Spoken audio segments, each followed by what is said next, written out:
a single pair of scuffed leather shoes. At a bustling airport gate, that's all it took for one Clerk's world to unravel.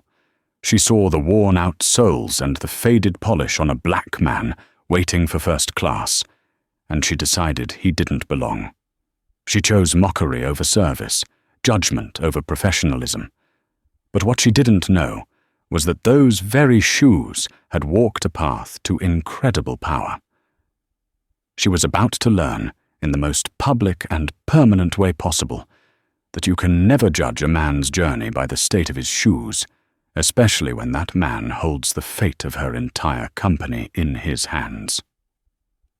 The air in Terminal 4 of JFK International was a familiar symphony of chaos. The rolling clatter of suitcase wheels on linoleum, the distant, garbled announcements of gate changes and final boarding calls, the low hum of 1,000 conversations blending into a single, restless drone. It was an environment designed for anonymity, a place where people were reduced to destinations and ticket numbers. Seated near Gate B32, David Franklin was an island of calm in this river of human hurry.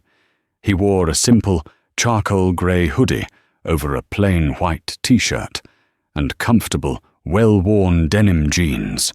There was nothing about him that screamed for attention. He was a man in his late 40s, with kind eyes that held a hint of weariness and a strong, composed posture that suggested a quiet confidence. He was reading a dense, paperback book on behavioral economics, his brow furrowed in concentration.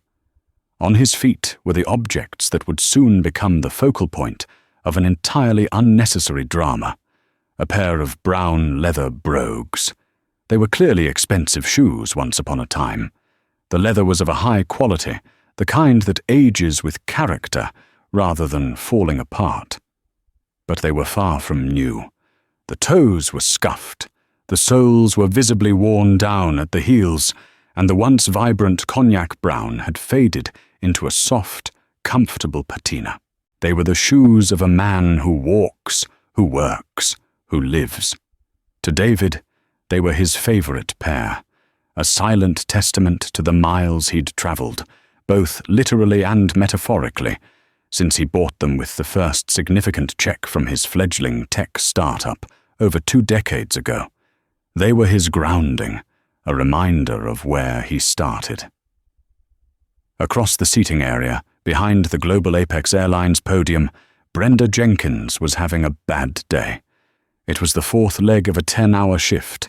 The coffee wasn't cutting through the fatigue, and her supervisor, Mr. Peterson, had just reprimanded her for a minor error in a passenger's booking. Brenda was in her late 20s, and she harbored a deep-seated resentment for her job.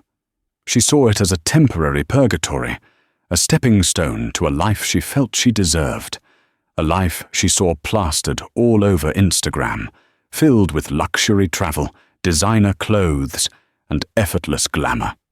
Her gaze swept across the waiting passengers, a silent, bitter judgment passed on each one. The Loud family with 3 screaming kids, the college students in their cheap, fast fashion outfits, the arrogant-looking businessman barking into his phone. And then her eyes landed on David Franklin. She saw the simple clothes first, a flicker of disdain crossing her face. Another one who probably used his last few dollars on a ticket, she thought. Then she saw the shoes. Her lip curled almost imperceptibly. It wasn't just that they were old. It was that he was sitting in the designated first-class priority seating area. The juxtaposition was, in her mind, ridiculous. It was an offense to the very idea of first class. People who flew in those plush, oversized seats were supposed to look the part. They wore crisp suits, Italian loafers, and watches that cost more than her car. This man, with his scuffed shoes and his $5 t-shirt, was an imposter. She nudged her co-worker, a young man named Kevin, who was busy tapping away at his own terminal. "Kev, get a load of this guy," she muttered, tilting her head subtly toward David. Priority seating, with shoes that look like they've been through a wood chipper. Kevin glanced over, shrugged, and went back to his work. "Maybe they're comfortable," he said, not interested in the drama. But Brenda was. This was a small, petty injustice she could latch on to. It was a focal point for all her day's frustrations. She watched David, waiting, almost hoping for an opportunity. The man remained oblivious, lost in his book, a small, peaceful smile occasionally gracing his lips as he read a particularly insightful passage. This quiet dignity only irritated her further.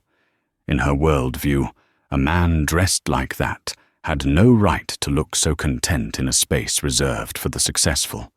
She was convinced he was in the wrong place, and she couldn't wait to be the one to tell him so. The boarding announcement was still 20 minutes away, but in Brenda's mind, the confrontation had already been scheduled. The automated announcement chimed, followed by Brenda's amplified voice, dripping with a practiced saccharine cheerfulness that failed to mask her underlying irritation. "Good afternoon, ladies and gentlemen. We are now pleased to announce the commencement of boarding for Global Apex Flight 815 with non-stop service to London Heathrow. We would now like to invite our passengers in first class to begin boarding through Gate B32. A small, well-dressed group of about 8 people rose and began to form a line. David Franklin bookmarked his page, slipped the book into his worn leather satchel, and stood up, stretching his back. He made his way to the end of the short queue, his movements unhurried and relaxed. Brenda watched him approach, a predatory glint in her eyes. This was her stage. Her supervisor, Mr. Peterson, a man with a perpetually pinched expression, was observing the boarding process from the corner of his eye. This was her chance to be assertive, to show she was in control of her gait. As David reached the front, he held out his phone with the digital boarding pass displayed. Brenda ignored it. Instead, she let her eyes travel down from his face, past his simple attire, and locked them onto his shoes. She made a show of it, a theatrical, deliberate inspection. "Sir," she began, her voice loud enough for everyone in the immediate vicinity to hear. "This is the boarding call for first-class passengers only." David blinked, a flicker of confusion in his eyes. He gestured with his phone. "That's right. Seat 2A. Brenda let out a short, sharp laugh, a sound like cracking ice. "Right. Look, I don't know what kind of mistake happened, but the economy boarding will begin in about 20 minutes. If you just step to the side." A few people behind David craned their necks, their curiosity piqued. The businessman who had been on his phone earlier smirked. David's calm demeanor didn't waver, but a line of firmness settled around his mouth. "There's no mistake," he said, his voice even and low. "My pass is for 2A. If you just scan it, we can all move along." This was the moment of defiance Brenda had been waiting for. It was the perfect excuse to escalate. She leaned forward, resting her elbows on the counter, and lowered her voice to a conspiratorial, yet still very public, whisper. "Listen," she said, her tone dripping with condescension. "I'm just trying to save you some embarrassment. The people in first class, they have a certain standard. And frankly, sir, with those shoes," she said the word as if it were a contagion, "you just don't fit the profile. Maybe you used a friend's points. Sometimes the system gets confused." The insult was no longer veiled. It was direct, personal, and profoundly prejudiced. It was about his appearance, his race, and her assumption of his economic status. The air grew thick with tension. An older woman in the line shot Brenda a disapproving glare. The business student, a young man who recognized the brand of David's worn hoodie as an obscure, high-end, sustainable label, looked uncomfortable. David Franklin stood perfectly still. He didn't raise his voice. He didn't flush with anger. He simply held her gaze. For 2 decades, he had navigated boardrooms filled with cutthroat executives and venture capitalists who judged on every metric imaginable. He had faced down skepticism and outright prejudice time and time again. Brenda Jenkins, in her crisp but ill-fitting uniform, was merely a minor league heckler, but her actions spoke to a deeper, more corrosive problem, one he had long fought against. "The profile?" he repeated softly, the question hanging in the air. "Please enlighten me. What is the profile for seat 2A? Does it specify a particular brand of footwear? A required level of polish, perhaps?" Brenda's face tightened. His calm was unnerving. It was supposed to be a quick put-down, where he would shuffle away in shame. She had miscalculated.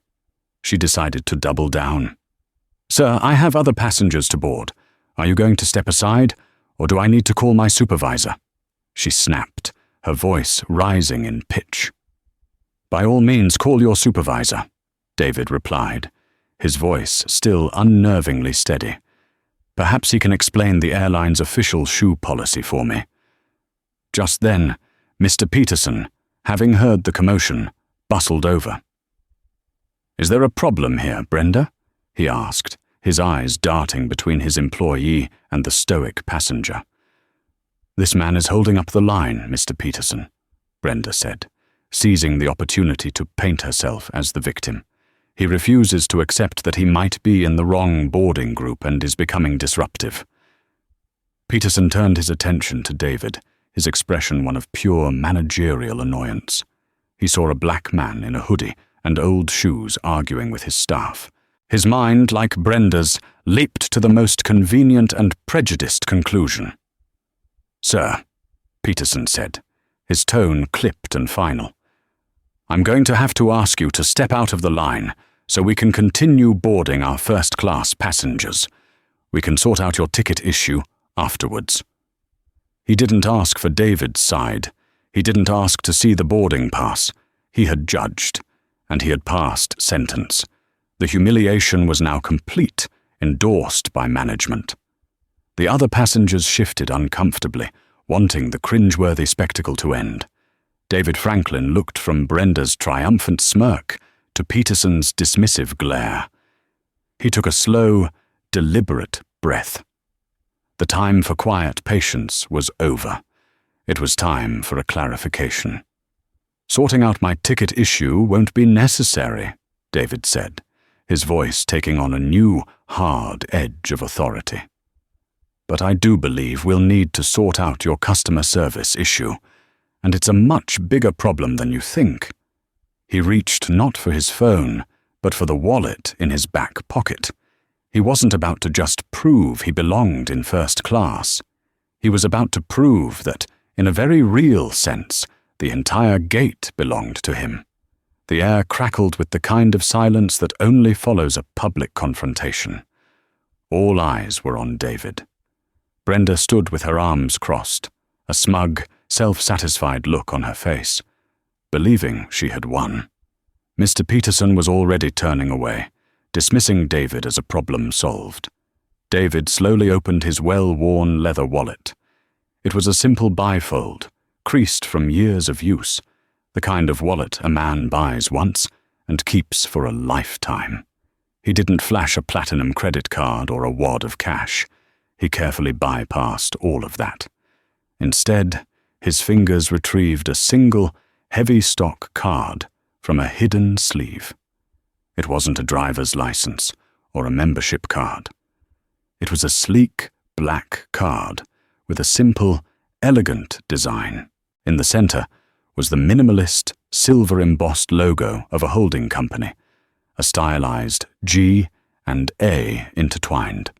Below it, in crisp, authoritative lettering, were 3 lines of text. David Franklin, board member and principal investor, Global Apex Holdings, Inc. He didn't shove the card in their faces. He held it up calmly, angled so that both Brenda and Peterson could see it clearly. He said nothing. The card spoke for itself. Global Apex Holdings, Inc. was not the airline. It was the massive, multi-billion-dollar parent corporation that owned global Apex Airlines, along with an international hotel chain, a logistics company, and 2 smaller regional carriers. To hold a badge like that didn't just mean you were a passenger.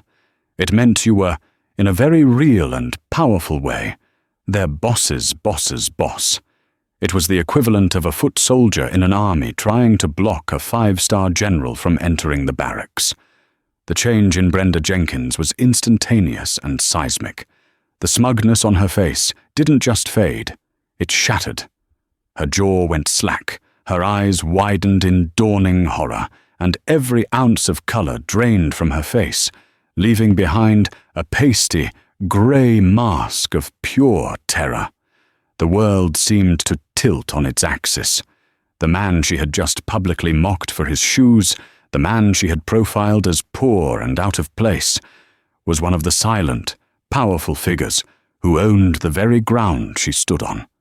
Her mind raced, replaying every condescending word, every dismissive gesture, each one now feeling like a nail in her own coffin. She felt a cold sweat break out on her forehead, and her hands, which had been so confidently crossed, began to tremble. She physically froze, her body locked in a state of shock and disbelief. Mr. Peterson, who had started to walk away, glanced back at the prolonged silence. He saw the card in David's hand and the look on Brenda's face. He strode back, snatching the card from David's fingers with an impatient huff. As he read the text, his own practiced managerial composure dissolved like sugar in hot water. "Oh," he breathed, the sound barely a whisper. His eyes shot up to meet David's, and for the first time, he saw him not as a problem passenger, but as a figure of immense authority. The hoodie, the jeans, the scuffed shoes, they didn't register as signs of poverty anymore. They registered as the eccentricities of a man so wealthy and powerful he had absolutely nothing to prove to anyone. "Mr. Franklin," Peterson stammered, his voice suddenly 2 octaves higher. "Sir, I am so sorry. There has been a terrible misunderstanding." He whirled on Brenda, his face a mask of fury and panic. "Brenda, what have you done? Apologize to Mr. Franklin, right now." But Brenda couldn't speak. Her throat had closed up. She just stood there, mute and trembling, looking at David as if he were an executioner. The silence stretched, amplifying her guilt. David calmly took his investor badge back from Peterson's shaking hand and tucked it back into his wallet. He then looked directly at Brenda, his expression not one of anger or triumph, but of profound disappointment. "Your apology is irrelevant to me," he said, his voice cutting through the tension. "What's relevant is the culture you represent. A culture where a customer is judged by their appearance rather than their ticket. A culture where your staff feel empowered to humiliate people based on their own narrow, prejudiced worldview." He then shifted his gaze to Peterson, his eyes like chips of ice. "And a culture where management, instead of de-escalating, validates that prejudice without a moment's hesitation. You didn't even bother to look at my boarding pass." He picked up his satchel and held out his phone to the other gate agent, Kevin, who had been watching the entire exchange with wide-eyed shock. "Could you please scan my pass? I have a flight to catch." Kevin fumbled with the scanner, his hands shaking slightly. It beeped green. "Welcome aboard, Mr. Franklin," he squeaked. David nodded once to Kevin and walked down the jet bridge without a backward glance. He left behind a scene of absolute carnage. The other first-class passengers, who had witnessed the whole thing, filed past the podium, some shaking their heads in disgust at Brenda, others giving Peterson a look of pure contempt. Brenda Jenkins remained frozen, a statue of her own making. The echo of David's words rang in her ears. "The culture you represent." Mr. Peterson was frantically speaking into his walkie-talkie, his voice a panicked hiss. For Brenda, the world had shrunk to the size of that podium. The flight to London was departing, but her career, she was terrifyingly certain, had just been permanently grounded. The first-class cabin of the Global Apex 787 was an oasis of beige leather and muted tones, designed to soothe the nerves of elite travelers. As David settled into seat 2A, the plush cushions felt less like a luxury and more like an irony. The comfort of his surroundings was a stark contrast to the ugliness of the incident at the gate. A flight attendant named Grace, a woman with a warm, genuine smile and eyes that crinkled at the corners, approached him. "Mr. Franklin, welcome aboard. Can I get you something to drink before we take off? Champagne, perhaps?" "Just some water, please, Grace." "Thank you," he said, his voice still carrying a residue of the tension from the gate. Grace returned moments later with a chilled bottle of Fiji water and a glass. "I just want to apologize for what you experienced back there," she said in a low, sincere voice, making sure other passengers couldn't overhear. "That was completely unprofessional and unacceptable. It's not what we stand for." David looked up, surprised by her candor. "It wasn't your fault, Grace. But I appreciate you saying that." "It reflects on all of us," she insisted quietly, before giving him a small nod and moving on to attend to other passengers. Her simple act of decency was a small balm on a fresh wound. As the plane taxied to the runway and began its powerful ascent into the clouds, David couldn't shake the incident from his mind. It wasn't about his own ego. He'd been insulted before and would be again. It was the principle of the thing. He thought about a younger version of himself, a kid from a working-class neighborhood who dreamed of building things.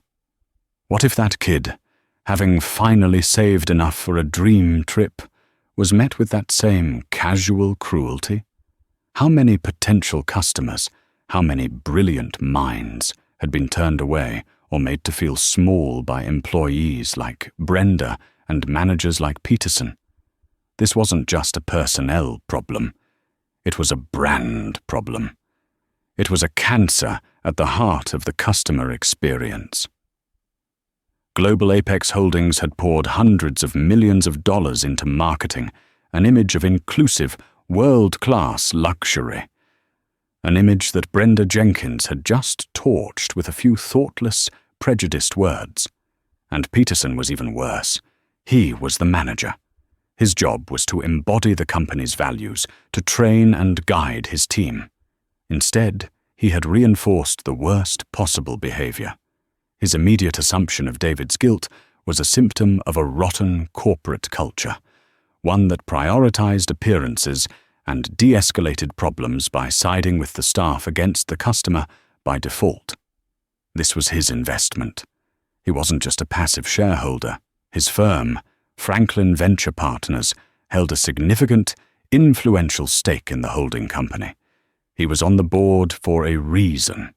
He believed in the company's potential, but he also knew that a company's stock price was ultimately tied to its reputation, a reputation that was being actively damaged from within.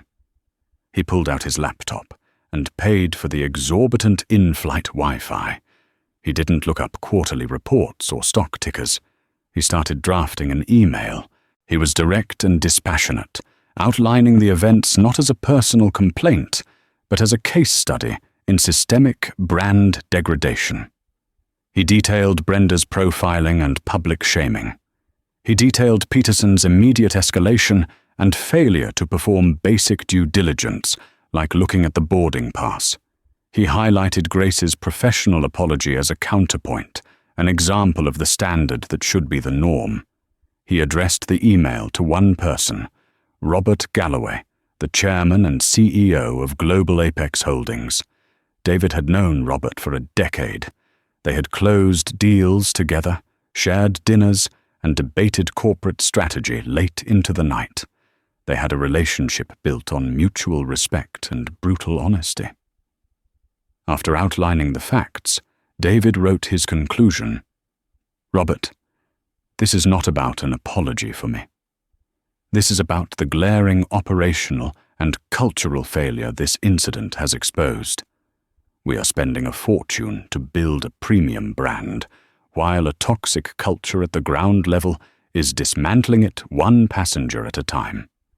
The issue is not one employee, it's the environment that made her feel entitled to act that way, and the management structure that validated her actions.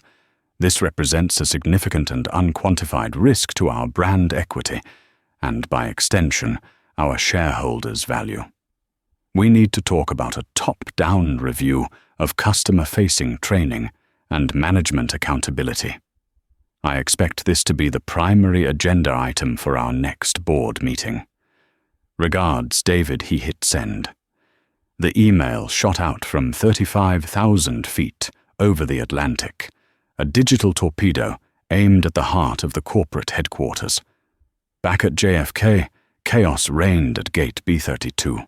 Mr. Peterson was sweating profusely, barking into his phone at some regional manager. Brenda Jenkins had been pulled from her duties and was sitting on a stool in a small, windowless office, staring at the wall. The reality was crashing down on her in waves. Her dream of a glamorous life felt further away than ever. She had just insulted a man who could buy and sell the entire airport terminal without checking his bank balance. Her stupid, petty power trip over a pair of shoes had detonated her life. She wasn't just facing a reprimand. She had a sinking, terrifying feeling that she was facing the end of her career.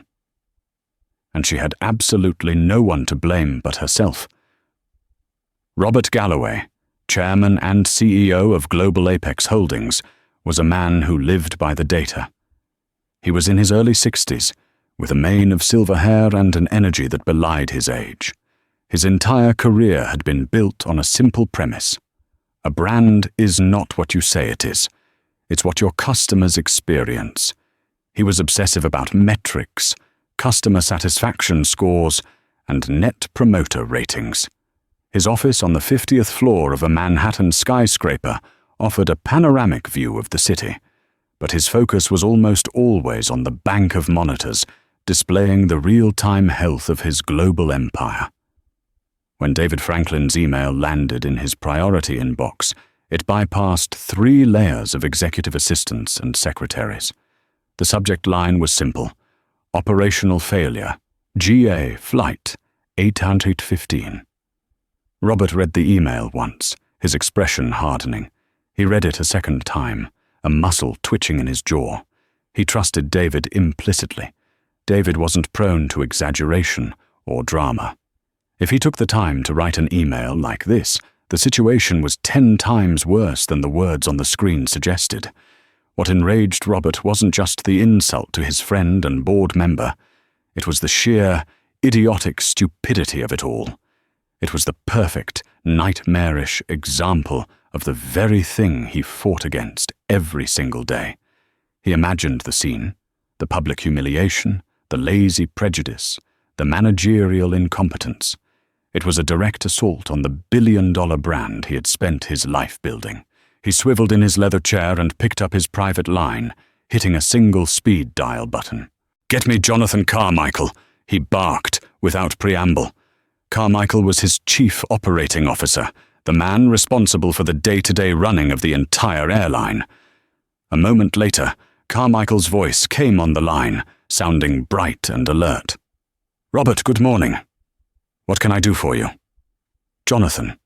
Robert's voice was low and dangerous. "I've just been made aware of an incident at JFK's Terminal 4, Gate B32, concerning Flight 815 to Heathrow. An incident involving one of our board members, David Franklin." There was a sudden, sharp silence on the other end of the line. David Franklin? Was he on that flight? "He was," Robert said, his voice laced with ice. "And he was publicly humiliated by a gate agent named Brenda Jenkins, backed up by her supervisor, a Mr. Peterson.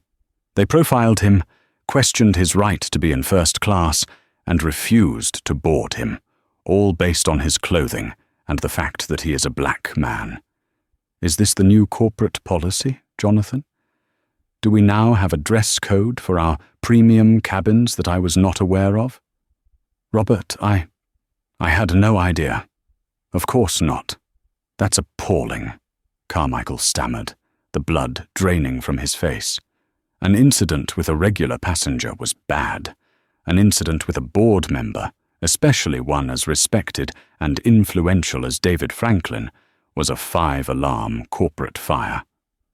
Appalling doesn't begin to cover it, Robert retorted. This isn't a complaint, Jonathan. This is a cancer.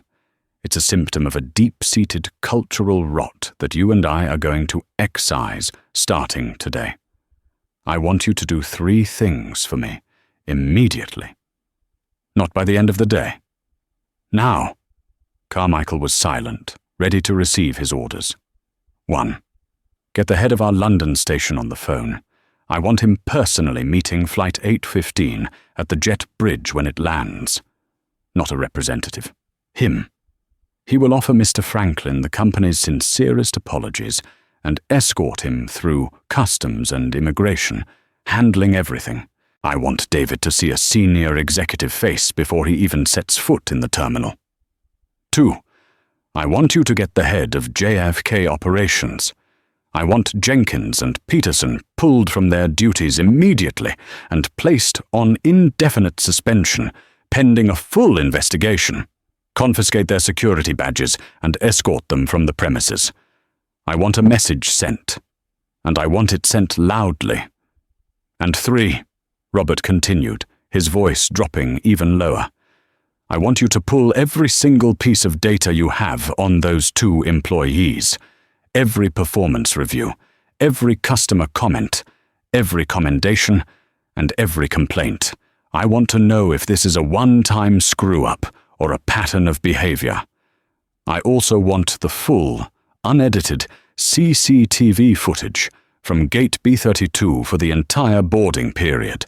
I want it on my desk before David's flight even touches down in London. Consider it done, Robert, Carmichael said, his voice grim. Good, Robert said, and hung up the phone without saying goodbye. He leaned back in his chair, staring out at the city skyline but seeing none of it. David was right. This was bigger than 2 rogue employees. It was a teachable moment. No, it was more than that. It was a moment that demanded a surgical strike. He was going to make an example of this situation. He would use it as a lever to force through the sweeping, systemic changes to training and accountability that he had been advocating for years. Brenda Jenkins and Mr. Peterson, in their arrogance, had thought they were gatekeepers of a small, insignificant kingdom. They were about to discover they had just handed the king a reason to burn it to the ground and rebuild it from the ashes. While David Franklin's flight was still hours from its destination, the shockwaves from his email were already tearing through the corporate structure of Global Apex Airlines.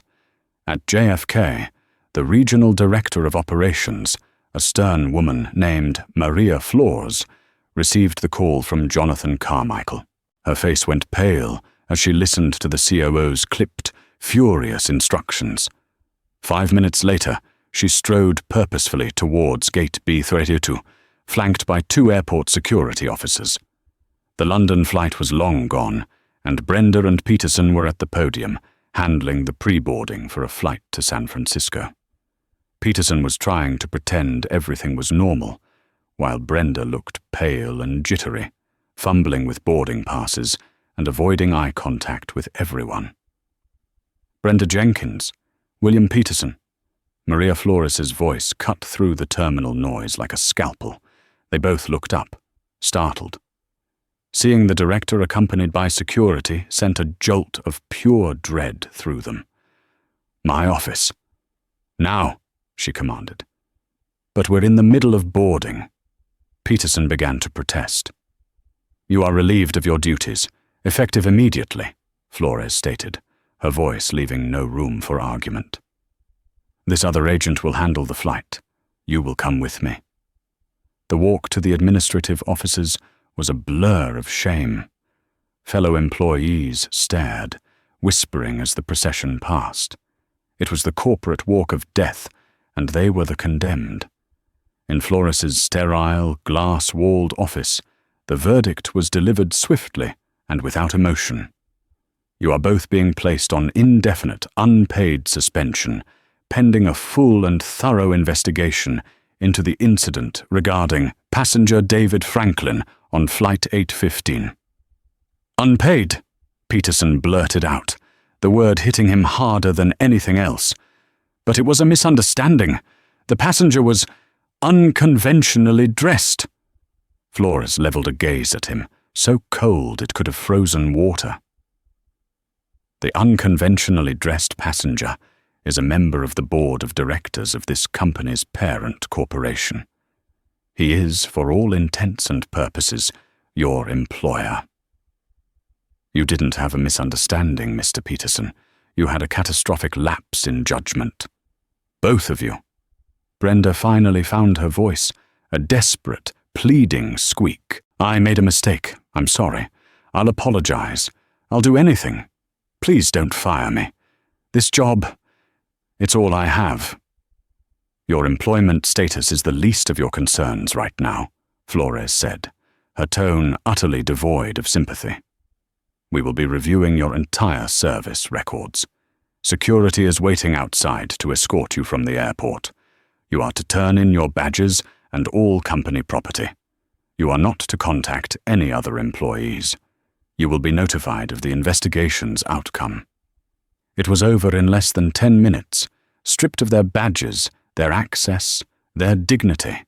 Brenda and Peterson were walked through the back corridors of the airport, the same way they might escort a criminal, and deposited unceremoniously on the curb outside the employee entrance. The terminal doors hissed shut behind them, sealing them out of the world they had inhabited just moments before. Brenda stood there, the city noise deafening, the reality of her situation crashing down. She had been so smug, so certain of her superiority. She had wielded her tiny bit of authority like a weapon to make herself feel better, and in doing so had targeted the one person on the entire planet she absolutely could not afford to offend. Peterson, meanwhile, was already in self-preservation mode. He turned on her, his face contorted with rage. "This is your fault," he snarled. "Your big mouth, your attitude. You couldn't just scan the man's pass and let him on the plane?" "My fault?" Brenda shrieked back, tears of anger and fear finally breaking free. "You backed me up. You didn't even look at his ticket. You called me disruptive and told him to get out of the line. I was supporting my staff. No, you were being a coward." Their pathetic, blame-filled argument on the sidewalk was the sound of two careers simultaneously imploding. Thousands of miles away, the investigation was already bearing fruit. The CCTV footage was crystal clear. It showed Brenda's aggressive posture, her dismissive gestures. It showed David's unwavering calm. Most damningly, it showed Peterson striding in, taking one look at David, and immediately siding with his employee without a single question. It was a textbook case of prejudice in action. But the real bombshell came from their HR files. Jonathan Carmichael's team discovered that this was not Brenda Jenkins' first incident. Over the past 2 years, 3 separate complaints had been filed against her for rude and discriminatory behavior. One was from a non-native English speaker whom she had mocked for his accent. Another was from a family with a special needs child whom she had treated with extreme impatience. A third was from an elderly woman she had berated for being too slow. In all 3 cases, the supervisor who had handled the complaints and marked them as resolved with a verbal warning was William Peterson. He hadn't resolved anything. He had buried them. He had protected a problematic employee, fostering a toxic environment where such behavior was tolerated. He wasn't just an accessory to this incident. He was the architect of the culture that created it. The thread David Franklin had pulled on was unraveling a much larger, more rotten tapestry than anyone could have imagined. This was no longer just about one man's shoes. It was about a pattern of abuse, a failure of management, and a deep-seated rot that was now exposed to the highest levels of the company. The karma for Brenda and Peterson was just beginning, and it was going to be far more severe than a simple suspension. When Flight 815 touched down on the tarmac at London Heathrow, the grey, overcast sky seemed to mirror the gravity of the situation. As the doors opened, the first person to enter the cabin was not a ground crew member, but a distinguished-looking man in a sharply tailored suit. "Mr. Franklin," he said, approaching David's seat. "My name is Simon Hughes. I'm the station director for Global Apex here at Heathrow. On behalf of the entire company, and with the personal regards of our CEO, Robert Galloway, I want to offer you our most profound and sincere apologies for your experience in New York. It was inexcusable." David, weary from the flight and the emotional toll of the day, simply nodded. "Thank you, Simon." "Please allow me to escort you," Hughes said. "We have a car waiting. We'll bypass the main queues and have you on your way in minutes." It was a display of ultimate corporate damage control, efficient and seamless, as they walked through private corridors, bypassing the throngs of travelers at passport control. Simon Hughes was the picture of professionalism. He didn't make excuses for the employee's behavior. He simply assured David that the matter was being dealt with at the highest level. That was an understatement. Back in New York, what began as an investigation had morphed into a full-blown internal audit. Robert Galloway, armed with the HR files and the damning CCTV footage, had declared war on complacency. The case of Jenkins and Peterson became a litmus test for the entire company's culture. Investigators from corporate headquarters descended on JFK. They didn't just review files, they conducted interviews. They spoke with Kevin, the young gate agent who had witnessed the whole thing. He nervously recounted what he saw, confirming that Brenda had initiated the conflict and that her behavior was often abrasive. They found the 3 passengers who had previously filed complaints against Brenda. The elderly woman cried as she recounted how Brenda had made her feel stupid and worthless. The father of the special needs child explained how Brenda's callousness had turned a stressful travel day into a traumatic one. Each story added another layer of damning evidence. It became clear that Brenda Jenkins was not a good employee having a bad day. She was a bully who used her uniform as a shield. The focus then turned to William Peterson. His 20-year career with the airline was put under a microscope. Colleagues described him as a manager who valued appearances over substance. He was obsessed with on-time departures and other easily measurable metrics, but notoriously neglectful of the soft skills of customer service. He rewarded employees who were fast, not employees who were kind.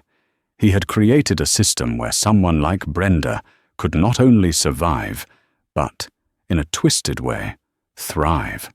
His cover-up of her complaints wasn't just laziness.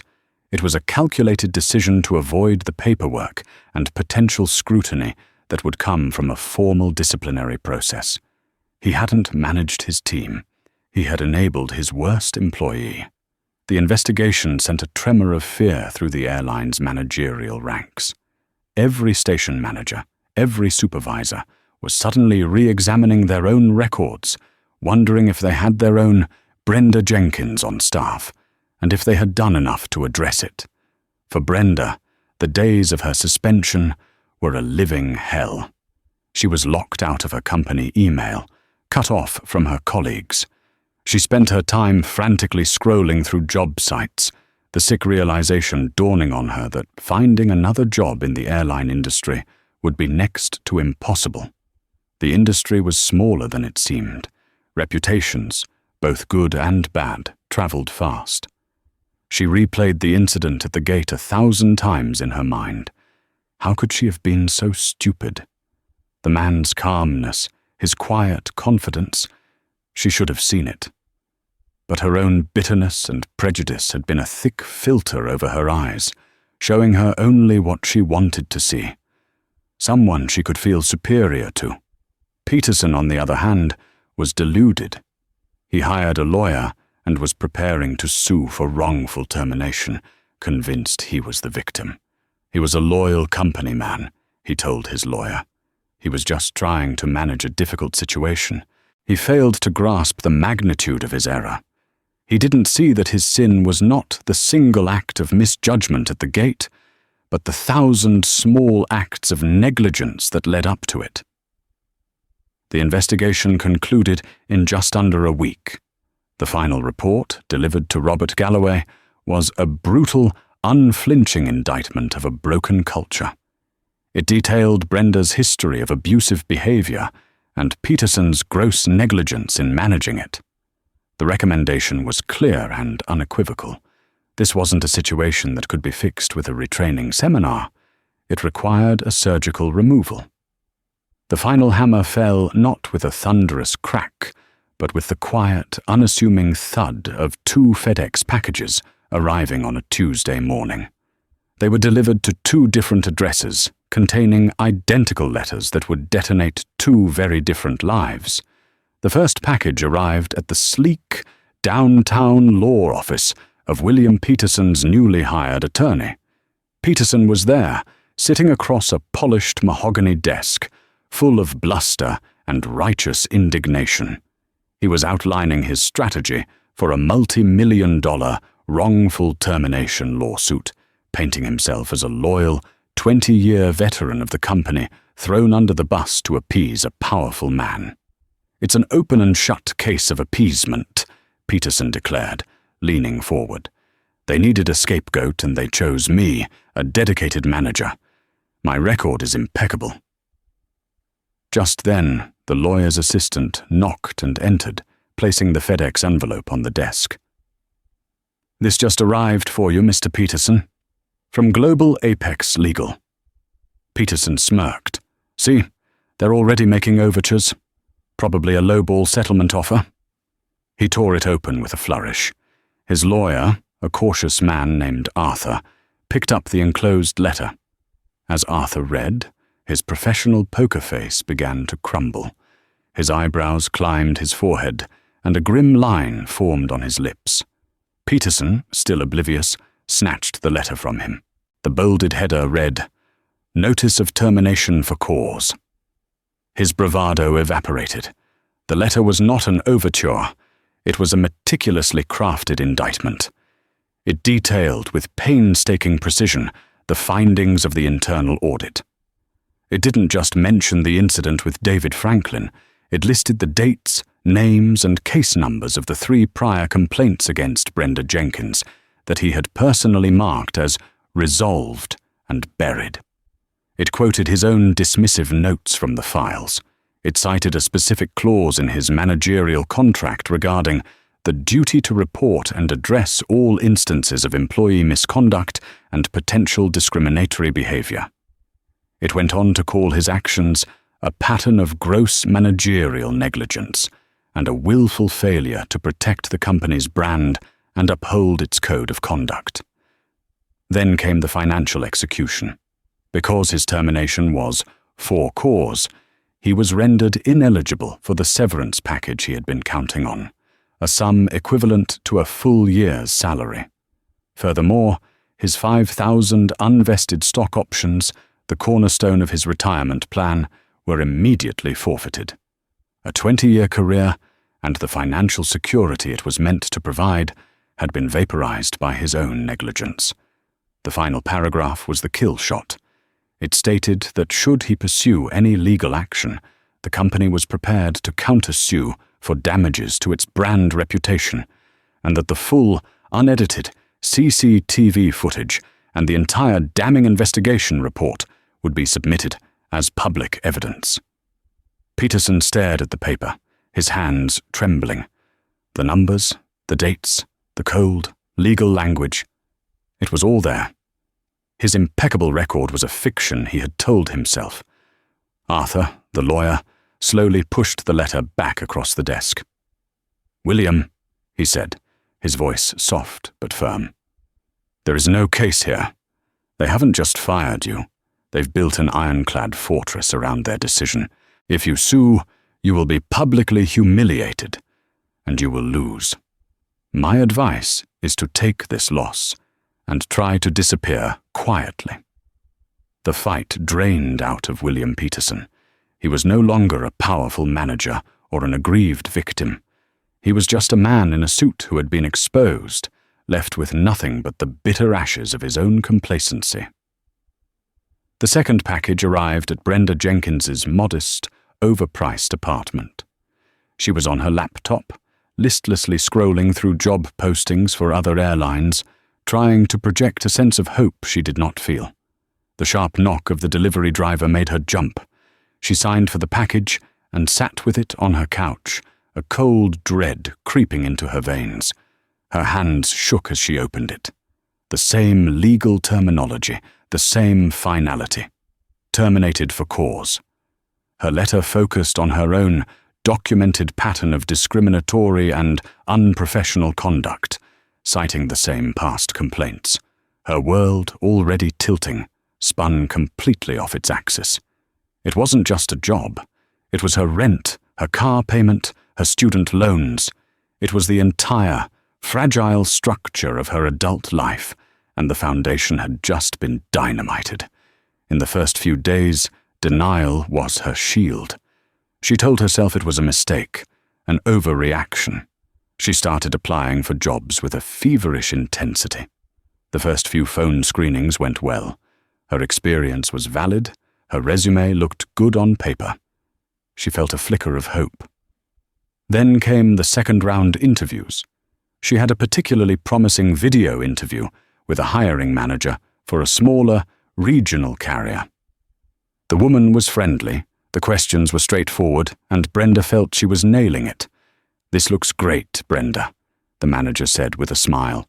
"The final step is just a standard background check and a call to your references at Global Apex. We should have an offer for you by the end of the week." The week came and went. Silence. Brenda followed up with a polite email. The reply she received an hour later was a single, chilling sentence. "Thank you for your interest, but we have decided to move forward with other candidates." It happened again with 2 other airlines. The pattern was unmistakable. She was toxic, blacklisted. The moment a potential employer contacted Global Apex HR, they would only confirm her dates of employment and her title, but the crucial box, eligible for rehire, would be left unchecked. In the tight-knit aviation community, that was a death sentence. The true depths of her public shaming were revealed a week later. A former colleague, one she had considered a friend, sent her a link with a one-word message. Ouch. The link led to a popular aviation industry blog. The headline read, "The High Cost of a Pair of Shoes, How a Gate Agent's Prejudice Grounded 2 Careers at JFK." The article recounted the entire incident in excruciating anonymous detail. It described an arrogant gate agent and her negligent supervisor. It mentioned the target was a prominent black investor and board member. It didn't need to name her. She was a caricature of the worst kind of employee, a cautionary tale for thousands of industry professionals to read and dissect. She scrolled down to the comment section, a masochistic impulse driving her. "Serves her right. I'm tired of these power-tripping gate agents." This is what happens when you judge people. Classic airport Karen. "I'll bet $1,000 the investor was black. This stuff happens all the time." "Good on the company for finally cleaning house. That kind of poison spreads." Each comment was a fresh stab of humiliation. Her private, ugly moment of prejudice had been laundered into a public spectacle of justice. The anonymity of it all was somehow worse. She wasn't a person anymore. She was a meme, a lesson, a nameless villain in a story that wasn't even hers. The financial reality soon became inescapable. The eviction notice was taped to her door. Her car was repossessed in the middle of the night. Finally, defeated and broke, she made the most shameful phone call of her life. She called her parents and asked if she could come home. Packing up her life into cardboard boxes, she moved back into her childhood bedroom in her parents' suburban home. The glamorous life she had chased, the superiority she had felt, all of it had been a lie. She was surrounded by the relics of a person she no longer was. High school trophies and concert posters. She was 28 years old, unemployed, unemployable, and sleeping in the single bed she'd had since she was 12. The karma wasn't a single event. It was a slow, crushing avalanche of consequences, burying her under the weight of one terrible, thoughtless decision. In stark contrast, David Franklin was building, not breaking. At the next quarterly board meeting of Global Apex Holdings, he took the floor. The room was tense. Everyone had heard whispers of the JFK incident. David didn't speak with anger. He spoke like the brilliant strategist he was. He presented the event not as a personal grievance, but as a case study in market vulnerability. "Ladies and gentlemen," he began, his calm voice commanding the room, "what happened at Gate B32 was not an anomaly. It was a symptom of a cultural disease that poses a direct threat to our brand equity. We spend over $500 million a year on marketing to cultivate an image of premium, inclusive service. A single employee undid millions of dollars of that investment in under 5 minutes. This is not an HR problem. This is a balance sheet problem." He clicked to a new slide. It was a proposal for a new, top-down, company-wide training overhaul he had already drafted. He called it the Franklin Initiative. It was a multi-million-dollar plan to scrap the old box-ticking training videos and implement an immersive, empathy-based curriculum designed with behavioral psychologists. It included role-playing, unconscious bias training, and a new bonus structure that directly tied managerial compensation to their team's customer satisfaction scores. Kindness was now a key performance indicator. To lead the program's development, he didn't recommend a corporate consultant. He recommended Grace, the flight attendant from Flight 815. He had his office reach out to her, and after her initial shock, she had passionately accepted. She, a frontline employee who embodied the company's best values, was being empowered to teach them. The board, faced with David's impeccable logic and the clear financial risk of inaction, approved the initiative unanimously.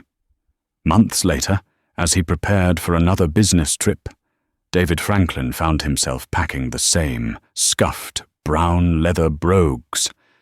They were more worn now, but just as comfortable. They were a reminder of his journey, of the miles he'd walked.